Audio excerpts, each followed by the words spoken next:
မကြခင်ကမှ2008ခြေကဥပဒေနဲ့စစ်ကောင်းဆောင်မင်းအောင်လှိုင်ကိုပြက်ပြက်သားသားဝေဖန်လိုက်တဲ့အင်အားကြီးတိုင်းရင်းသားလက်နက်ကိုင်တော်လှန်ရေးအဖွဲ့အစည်းတစ်ခုဖြစ်တဲ့ရှမ်းပြည်တောင်ပိုင်းတပ်မတော် RCSS/SSA ဟာမြန်မာစစ်တပ်ကိုဘလောက်ထိချိန်ချောက်နေနိုင်ပြီလဲတော်လှန်ရေးအင်အားစုတွေဘက်ကတကယ်ပဲရက်တီရောမှာလား၎င်းရဲ့မင်းအောင်လှိုင်အပေါ်ဝေဖန်မှုဟာဘလူးရွေချက်မျိုးရှိနေမလဲအကျိုးအမြတ်တစ်ခုခုအတွက်လားဒီလိုဝေဖန်နိုင်တော့အင်အားဘလောက်ထိတောင်းတင်းနေပြီလဲဘာတွေပြင်ဆင်ထားပြီလဲ၎င်းတို့ရဲ့စစ်တီအင်အားလက်နက်အင်အားဗန်နာငွေတောင်းတင်းမှုနဲ့တပ်အင်အားဖြန့်ခွင့်နေရချထားမှုတွေကိုလေ့လာကြည့်အောင်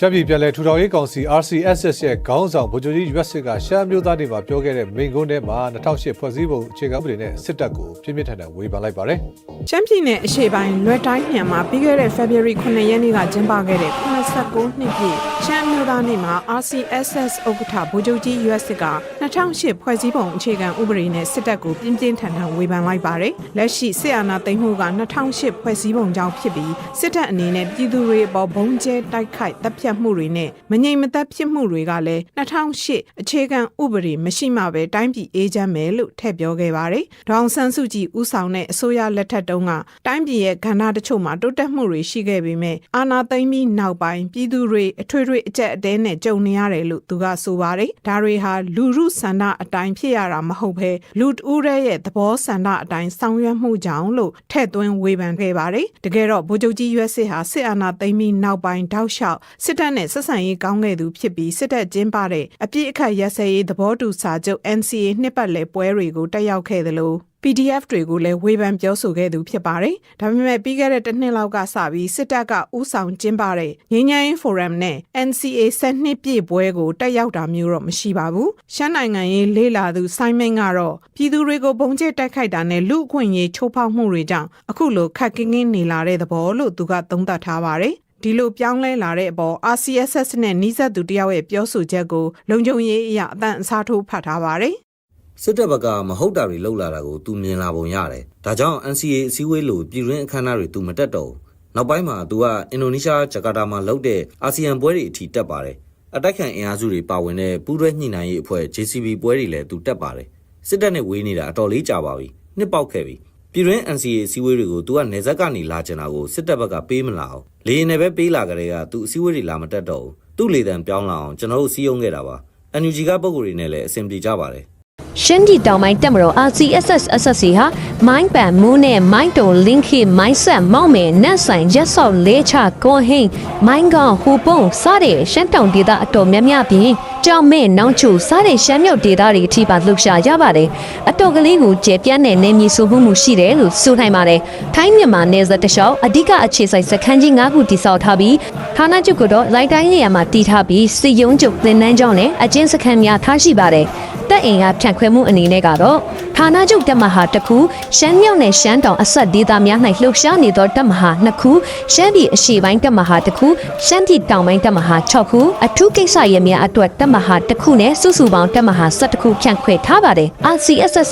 တရုတ် PR နေပြီးကမ္ဘာလက်နက်မှောင်ခိုဈေးကွက်နဲ့အခြေဆက်များစွာရှိတာမို့အခြေခံအဖြစ်၎င်းတို့ရဲ့စစ်သည်တွေဟာ AK47 AKM Type 56နဲ့ M16 ချီမွေးရိုင်ဖယ်များကိုကင်ဆောင်နိုင်ကြပါတယ်ထိုင်းနိုင်ငံနဲ့အမတန်နီးကပ်တဲ့ဆက်ဆံရေးရှိပြီးလက်ပစ်ပုံခရမ်းကြီးစံတဲ့စစ်ပတ်ဆိုင်ရာ electronic ပစ္စည်းများ drone များပြင် sniper rifle များ machine gun များကိုလည်းထိုင်းနိုင်ငံလမ်းကြောင်းမှာတစ်ဆင့်အလွယ်တကူဝယ်ယူရရှိနေတဲ့အပြင်ထိုင်းနိုင်ငံရဲ့တချို့သောအကူအညီအထောက်ပံ့များကိုပါရရှိနေတယ်လို့တချို့သောမီဒီယာတွေကဖော်ပြထားပါတယ်။အနောက်နိုင်ငံများမှာခြေစားစစ်သည်များကလည်းလာရောက်စစ်သည်များပေးလျက်ရှိကြပါတယ်။ RCSS စုမှုရဒေသတွေဟာတယန်းစားတာများစွာထွက်ရှိပါတယ်။ Uranium ကဲ့သို့တန်ဖိုးကြီးတွင်းထွက်များကိုလည်းပိုင်ဆိုင်ထားကြောင်းပြောဆိုမှုများလည်းရှိနေပါတယ်။ဒါကိုလည်းမဖြစ်နိုင်ဘူးလို့တော့ထင်ရှားပြောလို့မရပါဘူး။၎င်းတို့ရဲ့ဗန္နာဂရီရင်းမြစ်ဟာအကောက်ခွန်နဲ့တယန်းစားတာတူးဖော်ရောင်းချခြင်းများလက်နက်အယောင်းဝယ်လုပ်ခြင်းများမှာအဓိကရရှိပါတယ်။2021ခုနှစ်နောက်ပိုင်းတော်လှန်ရေးအင်အားစုများကိုတိုက်ရိုက်မကူညီတော့လေလက်နက်ရောင်းချခြင်းတည်ယူပို့ဆောင်ပေးခြင်းများနဲ့စီးပွားရှာနေခဲ့ပါတယ်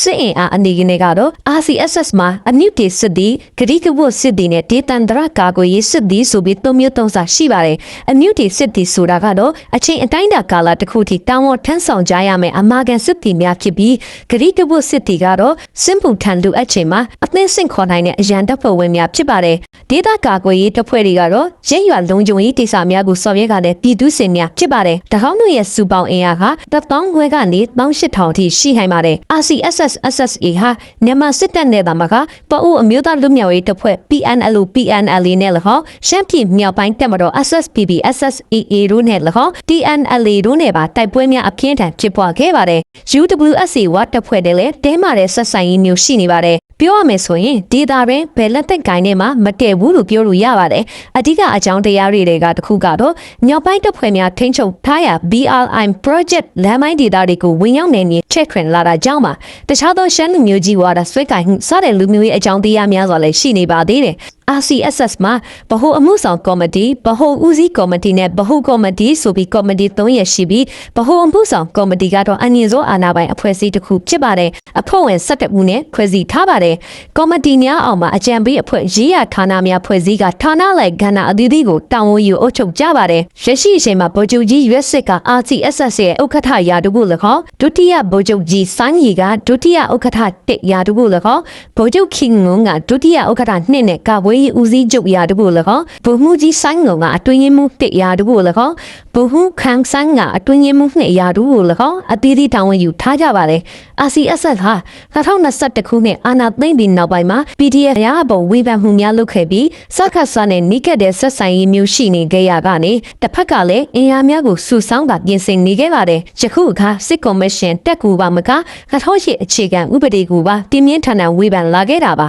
RCSS ရဲ့အင်အားဟာပုံမှန်ဆိုရင်မြန်မာစစ်တပ်ထဲနဲတာမှန်းမိပဲမြန်မာစစ်တပ်ဟာစစ်မျက်နှာပေါင်းစုံဖွင့်နေရချိန်မှာ RCSS ကသာရှမ်းတောင်များစစ်မျက်နှာတတိယကိုထပ်မံဖွင့်လိုက်မယ်ဆိုရင်စစ်ကော်မရှင်တက်အနေနဲ့လက်လျှော့ရမှာဖြစ်ပြီး RCSS ကလည်းပုံမှုကျေပြန့်တဲ့စုမှုနယ်မြေတွေကိုရရှိလာမှာဖြစ်ပြီးအရခတက်တော် AA ကဲ့သို့ဒီဖက်တိုအစိုးရတရားအနေနဲ့ရက်တည်လာနိုင်မှာဖြစ်ပါတယ်အချုပ်အားဖြင့်သုံးသပ်ရရင် RCSS/SSA ဟာ၎င်းတို့ရဲ့ပြိုင်ဘက်ဖြစ်တဲ့ UWSA ဝတပ်ဖွဲ့ကဲ့သို့၎င်းအရခတက်တော် AA ကဲ့သို့၎င်းပုံမှုကျေပြန့်ခိုင်မာတဲ့နယ်မြေတစ်ခုကိုပုံဖော်ခြင်းနဲ့ပုံရပြီးမကြတော့တဲ့အနာဂတ်ကာလမှာတိုက်ပွဲများဖော်ဆောင်လာနိုင်ပါတယ်မိတ်ဆွေတို့အနေနဲ့ကရောဘယ်လိုထင်ပါသလဲဝေးပြအကြံပြုချင်တာများတစ်ခုခုရှိရင်ကွန်မန့်ကိုသာအရောက်လှမ်းခဲ့လိုက်ပါ